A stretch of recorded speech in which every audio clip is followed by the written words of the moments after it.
इस कार्यक्रम में हम फिर अपने पहले सवाल को लेकर आगे बढ़ेंगे कि आखिर ये मुकाबला किसने जीता, किसने अपने। दोस्तों नमस्कार, लिबरल टीवी के खास कार्यक्रम लिबरल टाइम में आपका स्वागत है। मैं हूं आर मोहन तिवारी। 18वीं लोकसभा के पहले सत्र का आखिरकार समापन हो गया। एक तरफ थे प्रधानमंत्री नरेंद्र मोदी जो तीसरी बार लगातार देश की सत्ता की बागडोर अपने हाथ में ले चुके हैं। लगातार तीसरी बार प्रधानमंत्री बनकर देश के पहले प्रधानमंत्री पंडित जवाहरलाल नेहरू की बराबरी कर चुके हैं। तो दूसरी ओर थे राहुल गांधी, गांधी परिवार का एक ऐसा नेता जो लगातार अपनी राजनीति की शुरुआत से कई मामलों को लेकर विरोधी दलों के सीधे निशाने पर रहा है। इस बार राहुल गांधी विपक्ष के नेता के तौर पर सदन में पहुंचे और उनका भी सीधा मुकाबला नरेंद्र मोदी से देखा गया। सदन के दोनों सत्रों की कार्यवाही का आज अनिश्चित काल के लिए समापन हो गया।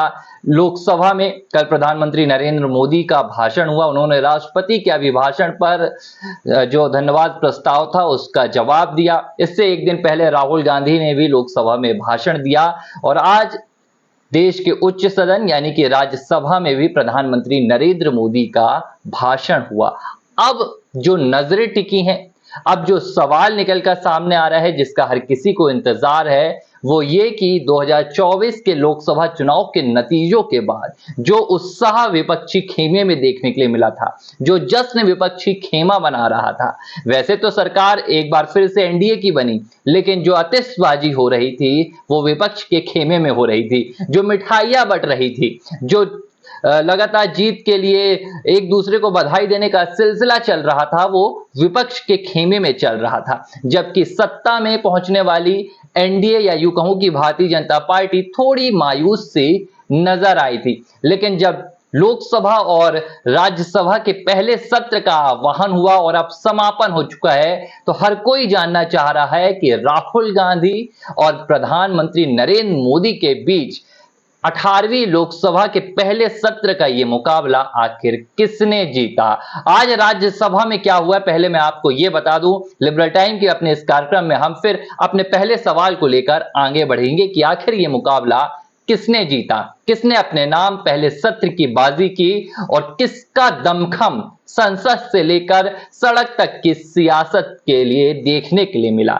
लेकिन राज्यसभा में आज प्रधानमंत्री नरेंद्र मोदी ने क्या कहा, एक तरह से उन्होंने मेरे सवाल का जवाब देने की कोशिश किया, या यूं कहूं कि जो सवाल मैं आपके सामने उठा रहा हूं उसका जवाब प्रधानमंत्री नरेंद्र मोदी ने दिया है। दरअसल आज प्रधानमंत्री नरेंद्र मोदी राज्यसभा में संबोधित कर रहे थे, राष्ट्रपति के अभिभाषण पर धन्यवाद प्रस्ताव पर बोल रहे थे। तभी प्रधानमंत्री नरेंद्र मोदी ने संविधान के मसले को लेकर लगातार विपक्ष को घेरना शुरू कर दिया। उन्होंने कहा कि विपक्ष संविधान का पालन नहीं करता है, सिर्फ संविधान की किताबें लहरा देना ही संविधान का पालन करना नहीं है। ऐसी कई टिप्पणियां उन्होंने की। इस बीच विपक्ष के नेता मल्लिकार्जुन खड़गे समेत तमाम विपक्षी सांसदों ने सदन से वॉकआउट कर दिया। राज्यसभा से सभी विपक्षी सांसद बाहर चले गए। हालांकि प्रधानमंत्री नरेंद्र मोदी ने अपना संबोधन नहीं रोका और उन्होंने कहा कि ये देखिए कि किस तरह सच का मुकाबला करने से विपक्षी सांसद कतरा रहे हैं और घबरा कर भाग रहे हैं। यानी कि पूरे मुकाबले का जो एक रिजल्ट है, जो एक नतीजा है, वो प्रधानमंत्री नरेंद्र मोदी ने आज सदन में बता दिया कि किस लिहाज से मेरे भाषण में जब मैं जवाब दे रहा हूं विपक्षी सवालों का, तो विपक्ष ये जवाब भी सुनना नहीं चाहता है। हालांकि विपक्ष का ये फैसला कितना राजनीतिक और सियासत के लिहाज से ठीक था, पीएम मोदी के सामने वॉकआउट करने से विपक्ष का पलड़ा भारी हुआ कि कम हुआ, हम इस पे भी चर्चा करेंगे। लेकिन सबसे पहले हम लौट कर आते हैं अपने पहले सवाल में। नरेंद्र मोदी बनाम राहुल गांधी, जो जंग लगातार 2014 से चली आ रही है, 2024 आते आते कितनी तब्दील हुई है। लोकसभा के पहले सत्र की ये बाजी आखिर किसके खाते में गई है? क्या नरेंद्र मोदी की करीब 2.5 घंटे की जो स्पीच लोकसभा में देखने के लिए मिली, इस स्पीच ने एक बार फिर से राहुल गांधी को बालक बुद्धि करार दे दिया है। इस स्पीच ने राहुल गांधी की जो सियासत है, राहुल गांधी की जो राजनीति है, उसे फिर से वहीं पहुंचाने का काम क्या कर दिया है जो चाह से शुरू हुई थी, या राहुल गांधी ने हिंदुत्व पर जो भारतीय जनता पार्टी को उनकी ही पिच पर जाकर रगेड़ने का काम किया है, जो फटका लगाया है, उस फटके ने पीएम मोदी और पूरी भारतीय जनता पार्टी को बैकफुट पर डाल दिया है। इस पर हम चर्चा करेंगे। और भी जो मुद्दे हैं जो लोकसभा के पहले सत्र से निकलकर सामने आए हैं, इन पर भी चर्चा करेंगे। सबसे पहले लोकसभा की बात। राहुल गांधी ने लोकसभा के पहले सत्र की शुरुआत के साथ से ही विपक्षी जो जिम्मेदारी अपने हाथों में ली है, जो विपक्ष के नेता का पद उनके हाथों में गया है, उसका पालन करना शुरू कर दिया। यानी कि जो जिम्मेदारी है, उसके कर्तव्य जो थे वो राहुल गांधी ने निभाने शुरू कर दिए। राहुल गांधी ने सबसे पहले जो पहली मांग उठाई थी वो नीट के मुद्दे की मांग उठाई थी। राहुल गांधी ने कहा था कि हम चाहते हैं कि संसद में सत्ता पक्ष और विपक्ष की तरफ से एक संदेश जाए देश के जो युवा छात्र हैं, जो नीट की परीक्षा में बैठे थे, कि सरकार और संसद उनके लिए क्या कर रहा है। इसे लेकर कई बार संसद के भीतर हंगामा भी मचा। राहुल गांधी ने बार बार संसद के भीतर नीट के मसले पर चर्चा की मांग की। हवाला उन्हें यह दिया गया स्पीकर ओम बिरला के द्वारा कि राष्ट्रपति के अभिभाषण पर धन्यवाद प्रस्ताव के अलावा दूसरी चर्चा नहीं हो सकती है। आपको जब मौका मिलेगा तो आप अपने धन्यवाद प्रस्ताव के जवाब में कोई भी मुद्दा उठा सकते हैं। राहुल गांधी की बारी आती है लोकसभा में। राहुल गांधी ने कई मुद्दों पर बुरी तरह सरकार को घेरा। प्रधानमंत्री नरेंद्र मोदी पर डायरेक्ट अटैक किए। अयोध्या से लेकर काशी तक, यूपी तक, हर मुद्दे पर राहुल गांधी ने सरकार को चारों तरफ से घेरने की कोशिश की। और राहुल गांधी की जो बयानबाजी लोकसभा में देखने के लिए मिली थी, जो उनके बयान देखने के लिए मिले थे, जो उनके तंज देखने के लिए मिले थे, कहीं ना कहीं तो सरकार जूझती हुई नजर आई थी। भी तस्वीरें देखी जहां प्रधानमंत्री नरेंद्र मोदी 2 बार खड़े होते हैं, अमित शाह 4 बार खड़े होते हैं, शिवराज सिंह चौहान, किरण रिजिजू, राजनाथ सिंह, हर मंत्री मोदी सरकार का, including prime minister Narendra Modi was seen so afraid of Rahul Gandhi. Rahul Gandhi से बेहद परेशान नजर आए थे। या यूं कहूं कि राहुल गांधी जो तंज कस रहे थे, जो हमले कस रहे थे, उनसे बचने की कोशिश करती पूरी मोदी सरकार नजर आई थी। हालांकि जब राहुल गांधी की स्पीच खत्म हुई, करीब 1.5 घंटे का उनका जब भाषण खत्म हुआ, तो यह एनालिसिस भी किया गया भारतीय जनता पार्टी के द्वारा कि राहुल गांधी के भाषण में कोई बदलाव नहीं आया है। राहुल गांधी और पूरी कांग्रेस पार्टी एक बार फिर से उन्हें हीरो बनाने की कोशिश कर रही है। अगले दिन प्रधानमंत्री नरेंद्र मोदी ने भी राहुल गांधी के स्पीच के बाद लोकसभा में अपना भाषण दिया। बीते दिन हमने प्रधानमंत्री नरेंद्र मोदी का भी भाषण सुना। करीब 2.5 घंटे का ये पूरा भाषण था। पीएम मोदी ने इस भाषण में राहुल गांधी को सीधे आड़े हाथों लिया। राहुल गांधी को बिना नाम लिए ही प्रधानमंत्री नरेंद्र मोदी ने कई हमले किए, कई निशाने उनके खिलाफ साधे और एक बार फिर से नैरेटिव गढ़ने की कोशिश की गई, जो लोकसभा चुनाव 2022 के बाद से राहुल गांधी से पूरी तरह छूट चुका है। पप्पू का नैरेटिव, यानी कि राहुल गांधी को सियासी समझ नहीं है, ये बताने का जो नैरेटिव राहुल गांधी के लिए भारतीय जनता पार्टी लंबे समय से चलाती आ रही है, एक बार फिर से उस नैरेटिव को रिपीट करने की पूरी यहां पर कोशिश की गई। प्रधानमंत्री नरेंद्र मोदी ने अपने 2.5 घंटे के भाषण में एक बार भी राहुल गांधी का नाम नहीं लिया। हालांकि उन्होंने करीब 1 घंटे अपने भाषण के बीच राहुल गांधी पर ही निशाने साधे, कांग्रेस पार्टी पर ही निशाने साधे। अगर मैं पूरी नरेंद्र मोदी की स्पीच को आपको बेहद ही शॉर्ट करके बताऊं तो राहुल गांधी के लिए जो प्रधानमंत्री नरेंद्र मोदी का पूरा स्पीच का अंश था, उनका यही कहना था कि राहुल गांधी अब भी परिपक्व नहीं हुए हैं। देश की राजनीति में राहुल गांधी की समझ अब भी उतनी ही अल्प है जितनी 2004 में वे राहुल गांधी के लिए बताते थे। प्रधानमंत्री नरेंद्र मोदी ने एक और बात यहां पर नोटिस में लाई, लोगों के संज्ञान में लाने की कोशिश की, और यह बात समझने लायक है। पीएम मोदी ने कहानी सुनाई थी कि 99 मार्क्स लेकर एक बच्चा जश्न मना रहा था, मिठाई बांट रहा था। बाद में पता चला उसके 99 मार्क्स 543 अंकों में से आए थे, 100 में से नहीं। यहां नरेंद्र मोदी ने क्या किया? प्रधानमंत्री नरेंद्र मोदी यहां पर उस कॉन्फिडेंस को खत्म करने की कोशिश कर रहे हैं, विपक्ष के उस आत्मविश्वास को हिलाने की कोशिश कर रहे हैं, जिससे खुद पूरी भारतीय जनता पार्टी और मोदी सरकार सहमी सहमी नजर आ रही है, डरी डरी नजर आ रही है। क्यों डरी हुई है, हम इस पर भी बात करेंगे। लेकिन 4 जून के नतीजों की बात की जाए, 4 जून के बाद से पूरी सियासत की कहानी पलट चुकी है।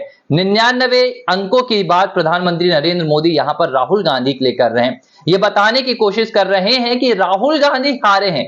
आप पूरा नैरेटिव यहां पर समझिए, प्रधानमंत्री नरेंद्र मोदी की स्पीच के पूरे मायने यहां समझिए। नतीजे देश के सामने आए। 4 जून को देश की पूरी जो नतीजे थे लोकसभा चुनाव के वो सामने आए। विपक्ष को इस बार 2014-2019 के मुकाबले कहीं अच्छी यहां पर परिणाम देखने के लिए मिले। कांग्रेस पार्टी 44-52 से सीधे 99 पर पहुंच गई है। उत्तर प्रदेश में भारतीय जनता पार्टी आधी साफ हो गई है। गुजरात से लेकर राजस्थान तमाम राज्यों में विपक्षी दल को यहां पर बढ़त मिली। दक्षिण भारत में भारतीय जनता पार्टी जो मंसूबे लेकर चुनाव प्रचार में उतरी थी वो उसे कामयाबी नहीं मिली है। लेकिन जब नतीजे सामने आए तो विपक्ष के खेमे में एक उत्साह था। सरकार विपक्ष नहीं बना पाया। पूरा इंडिया अलायंस 234 सीटों पर थम गया। भारतीय जनता पार्टी को 240 सीट मिली। उन्होंने एनडीए का साथ लिया और अपनी सरकार बना ली 293 के बहुमत बल के साथ। अब यहां पर जो एक नैरेटिव बना नतीजों के बाद वो क्या था? ये नैरेटिव था कि 2024 के नतीजों में भारतीय जनता पार्टी अपनी दम पर सरकार नहीं बना पाई है। जो वर्चस्व और जो जादू कहा जाता था, जो लहर और सुनामी की बात होती थी, प्रधानमंत्री नरेंद्र मोदी के लिए 10 सालों में हुई वो लहर और वो सुनामी पूरी तरह से थम गई है। जैसे तैसे भारतीय जनता पार्टी ने सरकार बना ली। 240 सीटों के सहारे एनडीए के टीडीपी का साथ मिला, जेडीयू का साथ मिला। वही जेडीयू जिसके खिलाफ हमले करते कुछ ही महीनों पहले देश के गृह मंत्री अमित शाह, प्रधानमंत्री नरेंद्र मोदी, पूर्व केंद्रीय मंत्री स्मृति ईरानी थकते नहीं थे।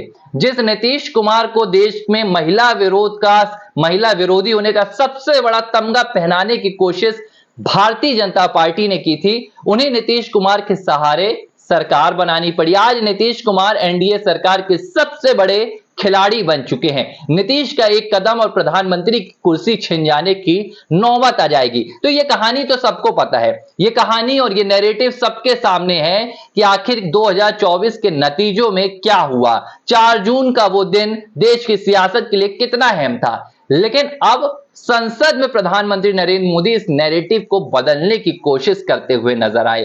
प्रधानमंत्री नरेंद्र मोदी पूरे विपक्षी खेमे को और देश की जनता को यह बताने और यह समझाने के प्रयासों में जुट गए कि नहीं भैया जीत तो हमारी हुई है। आप मानिए हमारी जीत हुई है, क्योंकि ये बात भारतीय जनता पार्टी खुद स्वीकार नहीं कर पा रही है। इसकी वजह क्या है?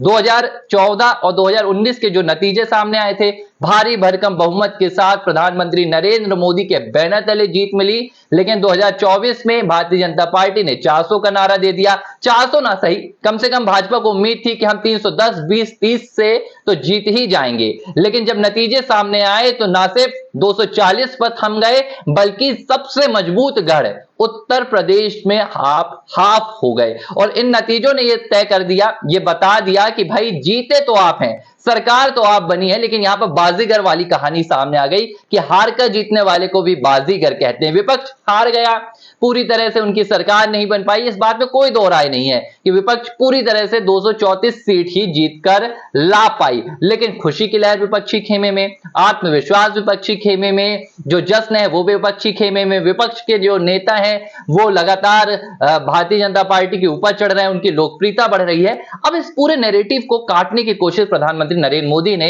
उस बालक की कहानी सुनाकर की कि जो 99 मार्क्स लाकर खुश हो गया, लेकिन ये 99 मार्क्स 100 में से नहीं 543 में आए थे। राहुल गांधी के लिए सीधे तौर पर नरेंद्र मोदी ये कहते हुए नजर आए। अब बात यहां पर प्रधानमंत्री नरेंद्र मोदी को देश की जनता को समझाना चाहिए और एक मैसेज वो क्या देना चाह रहे हैं। एक तरफ प्रधानमंत्री नरेंद्र मोदी कहते हैं कि मजबूत लोकतंत्र में एक मजबूत विपक्ष की जरूरत होती है। मजबूत लोकतंत्र में विपक्ष की भी उतनी भूमिका होती है जितनी सत्ता पक्ष की और सरकार की भूमिका होती है। दूसरी तरफ जब आप संसद में बोलते हैं, जब आप संसद में भाषण देते हैं, तो आप जो 99 सीट कांग्रेस पार्टी जीत कर आई है, आप उसे फेलियर बताने की कोशिश करते हैं। अब अगर संसदीय परंपरा की बात की जाए तो सदन के भीतर पहुंचने वाला हर एक सांसद एक क्षेत्र का प्रतिनिधित्व करता है। तो क्या कांग्रेस पार्टी जो 99 सीटों पर जीत हासिल करके आई है, क्या जो 99 सीटों पर लोगों ने उन्हें चुनकर भेजा है, उन क्षेत्रों का फेलियर है ये सदन के भीतर? क्या उस क्षेत्र की जनता को ये 99 सांसद कांग्रेस पार्टी के रिप्रेजेंट नहीं करेंगे? अगर मैं कहूं तो सीधे तौर पर ये जनमत का अपमान है। हालांकि ये कहेगा कौन? देश का एक बड़ा मीडिया का तमगा प्रधानमंत्री नरेंद्र मोदी की स्पीच से उन वाक्यों और उन शब्दों को ढूंढ रहा है जो राहुल गांधी के लिए कहीं ना कहीं कटघरे में खड़े करने वाले साबित हो रहे हैं। लेकिन ये एनालिसिस करने से हर कोई कतरा रहा है कि पीएम मोदी ने ये बयान क्यों दिए। भारतीय जनता पार्टी ये खुद कहती है कि देश में अगर पिछले 75 सालों में से देखा जाए तो करीब 60 साल विपक्ष ने सत्ता में राज किया है। अब इस लिहाज से देखा जाए तो भारतीय जनता पार्टी कितनी बार हारी है, भारतीय जनता पार्टी कितनी बार फेल हुई है। आपके सांसद, आपके नेता सदन में खड़े होकर कहते हैं कि हम तो 2 से शुरू होकर आए थे, आज हम 303 तक पहुंचे हैं, 313 तक पहुंचे हैं। तो आप खुद एक तरफ कहते हैं कि failure does not mean anything in the politics. आप एक तरफ खुद ये बताने की कोशिश करते हैं कि फेल होने से कुछ नहीं होता है, लेकिन यहां पर आप बार बार ये गिनाने की कोशिश कर रहे हैं कि विपक्ष पिछले 3 बार से फेल हो रहा है। कहीं ना कहीं आप ये देश की जनता को बताने की कोशिश कर रहे हैं कि विपक्ष फेल हुआ है, हम जीते हैं, लेकिन देश की जनता ये फिलहाल मानने के लिए तैयार नहीं है। शायद यही वजह है कि नरेंद्र मोदी अपनी स्पीच में इस बात को बार बार जनता के सामने लाने की कोशिश कर रहे थे, इस बात पर जोर दे रहे थे कि भैया हम जीते हैं, ये मानो हम जीत कर आए हैं सदन में, क्योंकि हम प्रधानमंत्री तो बन गए हैं, लेकिन देश की जनता हमें उतना ताकतवर नहीं मान रही है। अब ताकतवर माने भी क्यों? 2014 में आपने अपने आप को पूरा पार्टी का ब्रांड एम्बेसडर बना दिया। मोदी है तो मुमकिन है, मोदी है तो संभव है, हर हर मोदी, घर घर मोदी। 2019 में भी यही कहानी आपने दोहरा दी, मोदी है तो मुमकिन है। अब जब 2024 में आपके ही नाम पर पूरा चुनाव लड़ा गया, मोदी हर पोस्टर में नजर आए, यूपी में मोदी, एमपी में मोदी, एमपी के मन में मोदी, यूपी के मन में मोदी, गुजरात के मन में मोदी, राजस्थान के मन में मोदी, नतीजे आए तो मोदी की सीट तो कहीं आई ही नहीं। अब जनता के जहन में आप अपनी वही तस्वीर बनाने की कोशिश कर रहे हैं, लेकिन आप उन आंकड़ों को कैसे झुठला देंगे जो 234 आंकड़ों के साथ विपक्ष मजबूती के साथ खड़ा है। और शायद प्रधानमंत्री नरेंद्र मोदी अपने ही भाषणों में मुझे लगता है कि कंफ्यूज होते हुए नजर आते हैं। सदन के बाहर कहते हैं पहले दिन कि हमें मजबूत विपक्ष चाहिए, लेकिन सदन के भीतर बैठे हुए विपक्ष को फेलियर बताते हैं। अब संसदीय परंपरा में ये सब कोई जानते हैं, ये हर कोई जानता है कि सरकार को आलोचना करने का जो अधिकार है वो विपक्ष के पास है, सरकार से सवाल पूछने का अधिकार विपक्ष के पास है। तो जो 234 सांसद बैठे हैं उनकी अपनी एक भूमिका है, वो अपनी एक जिम्मेदारी निभा रहे हैं। अगर अमेठी के सांसद वहां पर बैठे हैं तो वो सरकार से सवाल पूछेंगे, इसमें उनका फेलियर कैसे है? क्या सरकार बनाना ही सफलता का मापदंड है राजनीति में? तो फिर प्रधानमंत्री नरेंद्र मोदी समझाएं कि पिछले 75 सालों में भारतीय जनता पार्टी से बड़ा फेलियर इस राजनीति में कौन हुआ है? ये जवाब प्रधानमंत्री नरेंद्र मोदी को देना चाहिए। तो अब मैं बात करूं कि जो भाषण की एक जंग थी, जो भाषण का एक मुकाबला था, इसमें जीत किसकी हुई है? मेरे लिहाज से प्रधानमंत्री नरेंद्र मोदी का जो भाषण था, जो लोकसभा में उन्होंने दिया, जो आज राज्यसभा में दिया, विपक्ष ने अपनी बातें मनवा ली है। ये प्रधानमंत्री नरेंद्र मोदी की और मोदी सरकार की पहली बड़ी हार, और जिस बात का यहां पर अंदेशा लगाया जा रहा था कि अब 2024 के बाद देश की सियासत बदल जाएगी, उसकी बानगी देखने के लिए मिल गई है। 2 मुद्दे की बात करूंगा मैं यहां पर। पहला मुद्दा नीट का। सरकार बनने के बाद से ही नीट के पेपर में जो धांधली नजर आई, नेट के पेपर में जो धांधली नजर आई, सरकार तो घिर गई थी। इस मुद्दे को विपक्ष ने मजबूती से पकड़ लिया। देश के युवाओं के भविष्य का सवाल था। राहुल गांधी युवाओं को इस वक्त रिप्रेजेंट कर रहे हैं। उन्होंने ठान लिया कि भैया इस मुद्दे को तो लेकर हम आगे बढ़ेंगे। संसद के बाहर से लेकर सड़क से हर जगह राहुल गांधी ने कहा कि नीट के मुद्दे पर हमें संसद में चर्चा चाहिए। पीएम मोदी वैसे तो हर मुद्दे पर खुलकर ट्वीट कर देते हैं, नीट के मुद्दे पर उन्होंने कोई ट्वीट नहीं किया, कोई प्रतिक्रिया नहीं दी थी। यही मसला था कि विपक्ष पूरी तरह से उन्हें घेरने की कोशिश कर रहा था। आखिरकार लोकसभा में प्रधानमंत्री नरेंद्र मोदी का 18वीं लोकसभा में पहला संबोधन, और उन्होंने नीट के मुद्दे पर बोला। पीएम मोदी ने लोकसभा के अपने भाषण में कहा कि नीट पर हम हर वो कदम उठा रहे हैं जो सरकार को उठाना चाहिए। धांधली करने वालों को, भ्रष्टाचार करने वालों को, पेपर लीक करने वालों को नहीं बख्शेंगे। यही है विपक्ष की पहली मजबूती और मोदी सरकार की पहली कमजोरी। जिस विपक्ष को आप दरकिनार कर रहे हैं, अपने शब्दों में आप उसे फेलियर बता रहे हैं, उन्हीं के सवालों पर पिछले 10 सालों में जब आपने कभी जवाब नहीं दिया। अडानी अंबानी का मुद्दा हम पिछले 10 सालों से देख रहे हैं, देश की सदन में गूंजता रहा, पीएम मोदी ने आज तक उस पर जवाब नहीं दिया। फिर ऐसी अब क्या मजबूरी आ गई कि राहुल गांधी ने 1 महीने से नीट का मुद्दा अपनी जुबान पर लाया और पीएम मोदी को उस नीट के मुद्दे पर बोलना पड़ गया। यह साबित कर रहा है कि जो मजबूत विपक्ष है उसके सामने भी अब सरकार बताए ना बताए, कहे ना कहे, लेकिन कहीं ना कहीं घबराती हुई नजर आ रही है। दूसरा मुद्दा मणिपुर।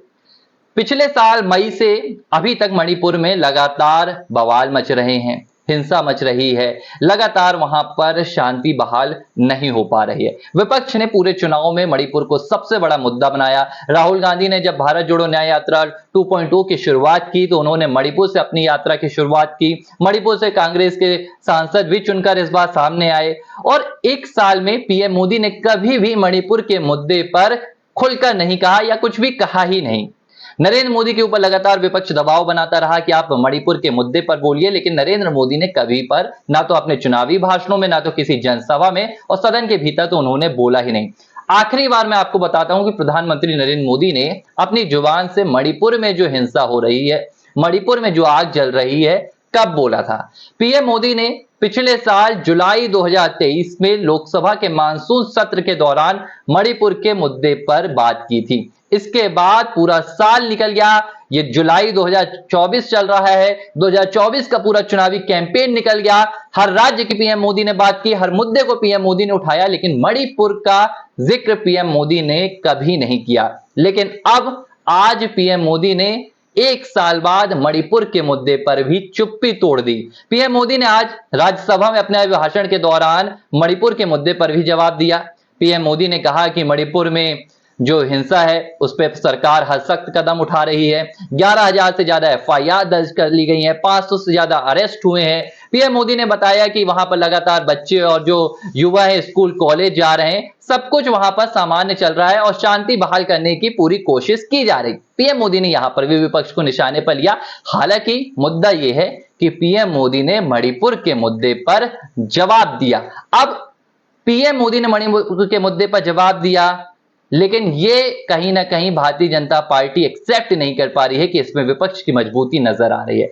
अगर आप यही जवाब एक साल के बीच में कभी भी दे देते तो शायद ये कहा जाता कि पीएम मोदी ने मणिपुर के मुद्दे पर गंभीरता दिखाई, उन्होंने स्वयं संज्ञान लिया, इस पर जवाब दिया देश की जनता के सामने और मणिपुर की जनता के लिए कुछ मैसेज दिया। लेकिन जब विपक्ष आपको मजबूत नजर आया, आपको लगा कि नहीं अब तो मुझे जवाब देना पड़ेगा, विपक्ष हावी होता जा रहा है, क्योंकि लोकसभा में आपके 2.5 घंटे के भाषण के दौरान अगर कोई शब्द सुनाई दिया तो वो सिर्फ मणिपुर था, मणिपुर था। और ये बात अब साबित करती है कि कहीं ना कहीं 18वीं लोकसभा का जो पहला सत्र था वो विपक्ष ने अपने नाम कर लिया है। सरकार विपक्ष के और जनता के सवालों के जवाब अब सदन में देने की शुरुआत कर चुकी है। तो ये बात साफ हो गई है कि सदन के पहले सत्र की बाजी किसने जीती।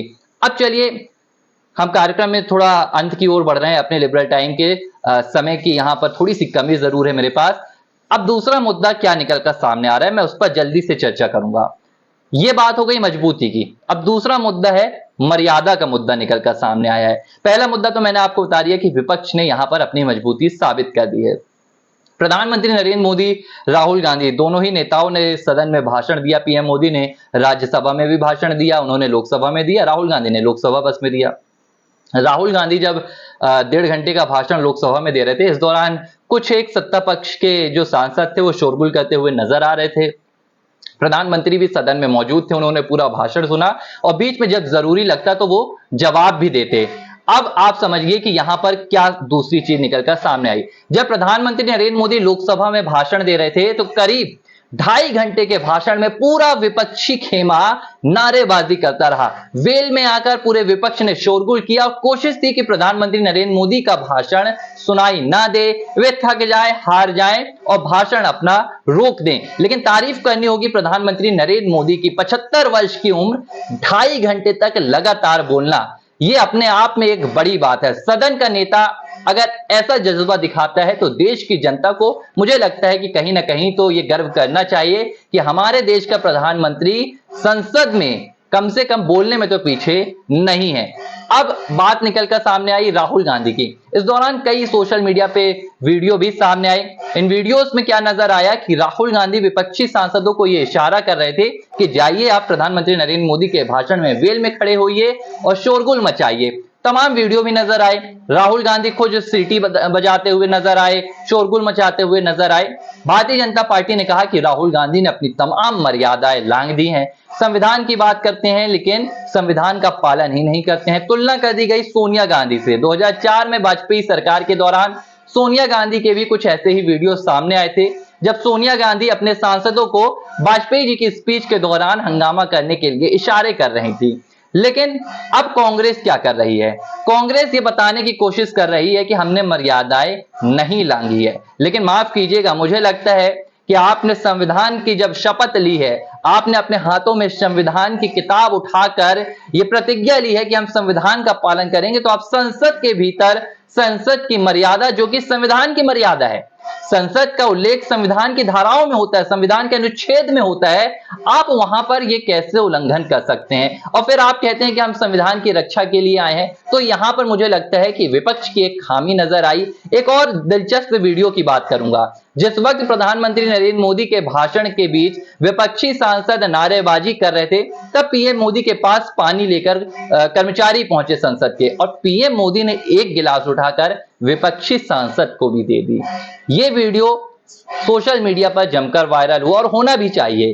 प्रधानमंत्री नरेंद्र मोदी ने यह संदेश दे दिया कि हाँ, हमारी जो लड़ाई है वो राजनीतिक लड़ाई है, लेकिन आप भी 2.5 घंटे से शोरगुल कर रहे हैं। अगर मेरे गले में प्यास महसूस हो रही है, मेरा गला सूख रहा है, तो आपका भी गला सूख रहा होगा, इसलिए आप भी ये पानी पीजिए और अपने गले को राहत दीजिए। निश्चित तौर पर प्रधानमंत्री नरेंद्र मोदी का ये जो अंदाज सामने आया है, इसने मर्यादाओं का जो एक उल्लंघन कांग्रेस पार्टी और विपक्ष के द्वारा किया जा रहा था, उस पर एक मजबूत जवाब भी दिया है कि भाई, आपके और मेरे राजनीतिक संबंध विरोधी और विपक्षी वाले हो सकते हैं, लेकिन अगर मुझे लगता है कि आपको पानी देना चाहिए, आपको इसकी जरूरत है, तो मैं दूंगा।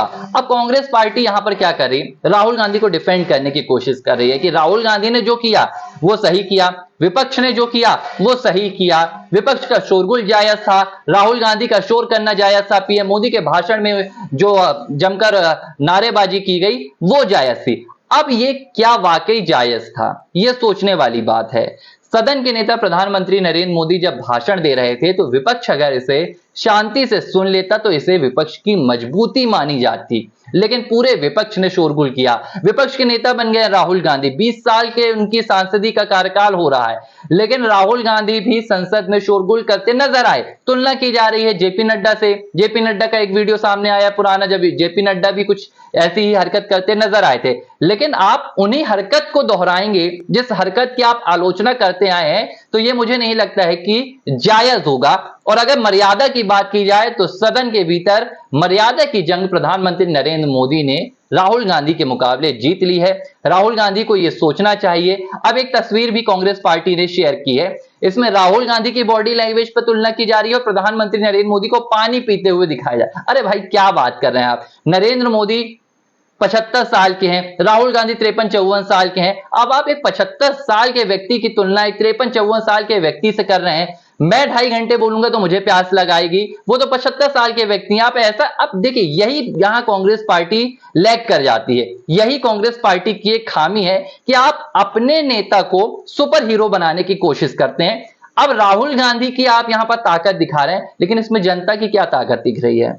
सवाल ये निकलकर सामने आता है। उन मुद्दों पर राहुल गांधी को पावरफुल दिखाइए कि राहुल गांधी ने नीट का मुद्दा उठा लिया, राहुल गांधी ने मणिपुर का मुद्दा उठाया, तो पीएम मोदी जवाब देने के लिए मजबूर हो गए, नीट के मुद्दे पर जवाब देने के लिए मजबूर हो गए। तो इसके साथ युवा जुड़ेंगे, इसके साथ उत्तर पूर्व की जनता जुड़ेगी। आप राहुल गांधी की ताकत एक 75 वर्ष के जो व्यक्ति है उनकी शारीरिक ताकत से नाप रहे हैं, और मुझे लगता है कि ये कहीं ना कहीं कांग्रेस पार्टी के लिए खामियाजा भुगतने वाला पहले भी रहा है, और यही हरकत लगातार आगे बढ़ती रही तो कांग्रेस पार्टी को कहीं ना कहीं फिर से खामियाजा भुगतना पड़ेगा। बहरहाल, संसद के पहले सत्र का समापन हो चुका है और अब देश की नई राजनीति अपनी दिशा में आगे बढ़ चुकी है। इस दिशा में अब आगे कौन बाजी मारेगा? सत्ता पक्ष अपनी मजबूती को वापस हासिल करेगा या विपक्ष अपनी मजबूती को बरकरार रख एक मजबूत चुनौती देगा? ये देखने वाली बात होगी। तो लिबरल टाइम पर फिलहाल इतना ही। फिर एक नई मुलाकात आपसे होगी। हर रोज इसी वक्त पर लिबरल टाइम पर हम आपसे मुलाकात करते हैं और हर मुद्दे पर